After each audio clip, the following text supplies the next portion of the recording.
Negodu mmadu. 4 years of sold administration. Negodu mmadu. Negodu be mmadu. Mmiri na-ezo nwaanyị bi enu wee pụta gbaa blek n'ilo mkpọtụ mkpọ ka ọ klọsụọ gota mmiri wee burie and anyị amala onye nwaanyị bụ onye a bụ onye mmiri buru.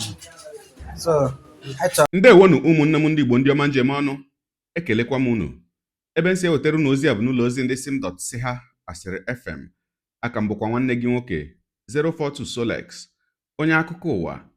Ihe onyonyo a ị na-ahụ n'iru ebe a bụ ụfọdụ ihe onyonyo ndị si na steeti Anambra wee fepụta tata dịka oke mmiri ozuzo dị egwu zoro na ya bụ steeti Anambra nke bụ ide mmiri dị oke egwu nke mebiri ọtụtụ ihe. Ụfọdụ n'ime ya bụ ihe onyonyo si na obodo Ogidi wee pụta dịka anyị ga-ahụ na ya bụ ihe onyonyo dịka ya bụ ide mmiri si wee bukọrọ ebe niile ma na-asọba n'ime ụlọ be ndị mmadụ. Ọ chụpụrụ ọtụtụ ndị mmadụ n'ụlọ ha. Ma nwaanyị a ị na-ahụkwanụ n'iru ihe onyonyo a n'aka nke ọzọ bụ nwaanyị a napụtara dịka ya bụ ide mmiri buru ya. Dịka nwaanyị siri wee kọwa, ọ sị na ya bụ ụgbọ ọgbatumtum anyị na-ahụ ebe a bụ ya bụ nwaanyị bi ebu ya. Ọ sị na ya agbagide wee rute ebe ahụ mmiri ozuzo wee bido, ya sịnụ ka ya chetu ka ya kwụsị zere ya bụ mmiri, ya kwụsị ụgbọ ọgbatumtum ya ebe ahụ wee gbaba ebe ọ nọ wee zee ya bụ mmiri. Ọ sị na ya nọgide mgbe mmiri na-akwụsịzi akwụsị, ọ sị ka ya pụtazịa ka ya buru ụgbọ ọgbatumtum ya n'ihi na mmiri akwụsịwala. Unu mana mgbe mmiri ozuzo kwụsịrị ka ide mmiri nke zoro ezo ji wee na-asọ. Amaghị m ka nwaanyị si na ya na ọgbatumtum ya si wee mee ya dakpuo na okporo mmiri bụ gota mmiri ahụ eburu ya bụ nwaanyị wee tido. Mgbe anyị nwetara ihe onyonyo nke mbụ nke a ebe na-ahụ ụgbọ ọgbatumtum, onye mere ya bụ ihe onyonyo na-akọwa na ya amaghị ebe mmiri sọrọ ya bụ nwaanyị jee, mana anyị mechara wee na-ahụ ihe onyonyo ọzọ bụ nke anyị ga-enyekwa anya na ya ebe a. O wee bụrụ na ya bụ nwaanyị na o ji ndụ ya wee pụta na ya bụ mmiri nke sọrọ ya. Ogologo kwa dị mmanụ ka mgbede, ya mere buru oche gị kpudobe nso ma nọrọ ala ka anyị nye anya na ya bụ ihe onyonyo ma hụ ka ya bụ oke mmiri ozuzo nke zoro na steeti Anambra na ide mmiri so ya si wee mebi ihe dị na ya bụ steeti. Ya mere asịla na Solex sị kama lere onyonyo ya.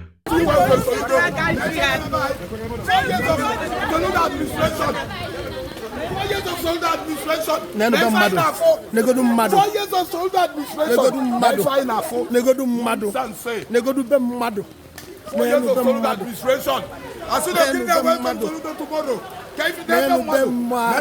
Oh my God. Oh my God. Gịnị kpatara na mmadụ anyị ekwuro simpụl eziokwu maka politiks? Kedu ife kpatara na mmadụ anyị ekwuro na eziokwu maka politiks?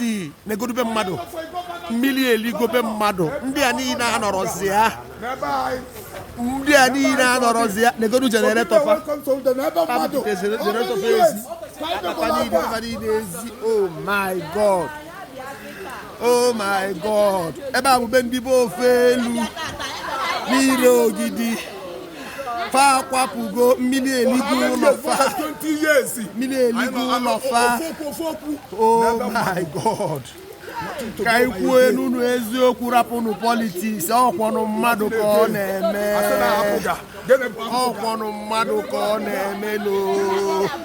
Ogidi dono alili ebugokwanụ mo, akpịlị agụgokwanụ mo.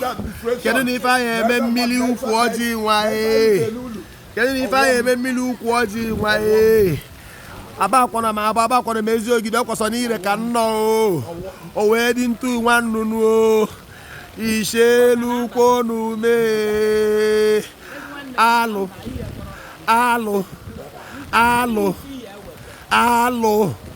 properties niile dị n'ime ụlọ ọnwa adịgo destroyed.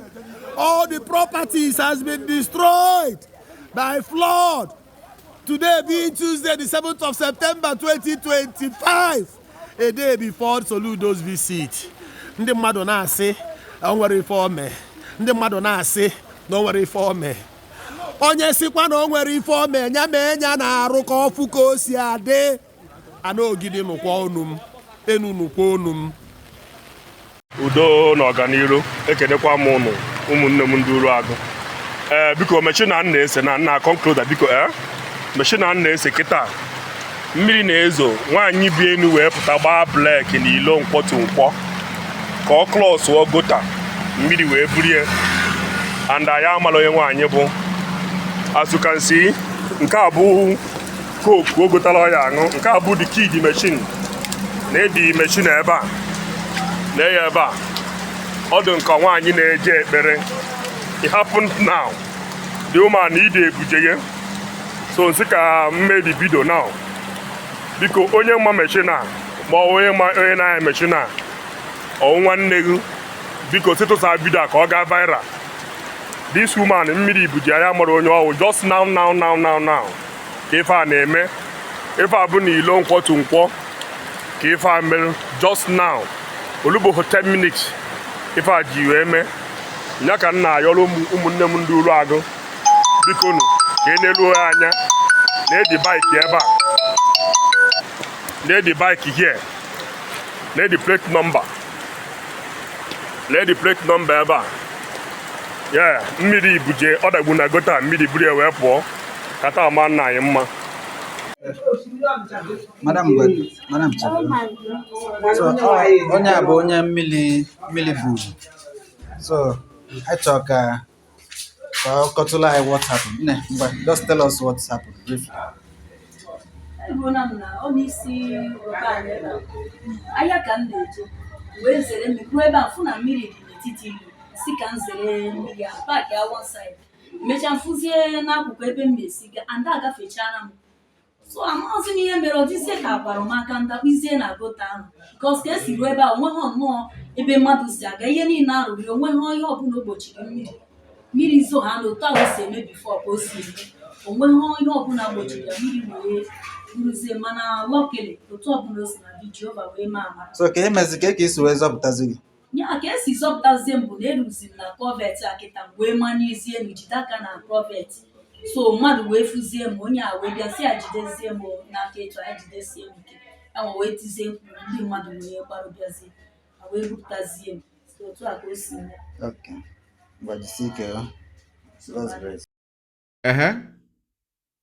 Ọkụ ikirichala ya bụ ihe onyonyo na mbụ ana m asị Chineke nna nara ekele n'isi ya bụ nwanne anyị nwaanyị onye nke emechakwara wee napụta site na ya bụ mmiri buru ya wee na-asị ekele dịrị Olisa kere ụwa wee na-ekelekwanụ ndị bụ ndị napụtara ya wee wekwara otu aka ahụ wee na-asị ndị niile ya bụ ihe mebiri ihe ha maọbụ ndị ya bụ ihe mebiri ụlọ ha ana m asị unu ndonu ana m asị unu dibenu wee na-asị onye ọbụla kekwa nkwụcha maka na o dowela anya na ihe ide mmiri dị oke egwu bụ flood a na-ekwu okwu ya ga-awakpo ọtụtụ obodo dị na be anyị n'afọ a.